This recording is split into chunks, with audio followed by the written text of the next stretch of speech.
Welcome to this first Getting Started video where we're going to look at how you can configure the user experience on your Trellis Spark solution. So the first place to go is UX Creator.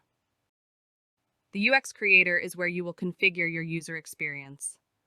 As you can see, our UX Creator divides the user experience into a set of functionality for organizational purposes. So one thing that we have found in the past is if your user experience comprises several hundred forms, it's a good idea to break them out by topic. You can create any number of functionality buckets for your user experience, and you can put anything from a single form to hundreds of forms to each bucket, so there's no hard and fast rules around the scope of what functionality is.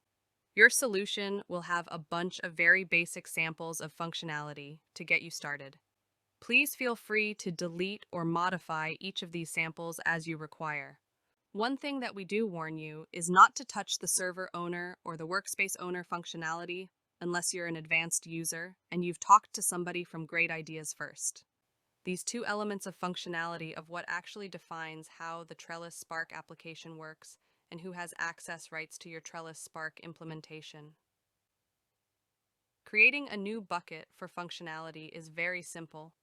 We simply go here to add new functionality, and we need to provide two things.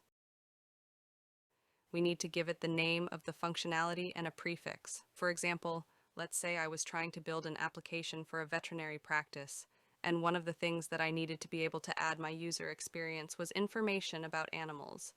So I might create a functionality for animals, and I might want to give it a simple prefix. Let's use ANI. What this prefix is used for is in the background when we do code generation later on for creating things like lookup tables, views, and stored procedures.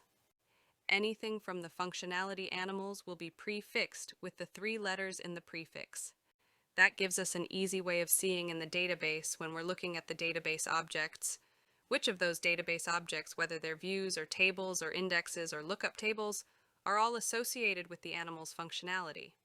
Once you've finished, we can then save that, and at this point, we're ready to start creating forms.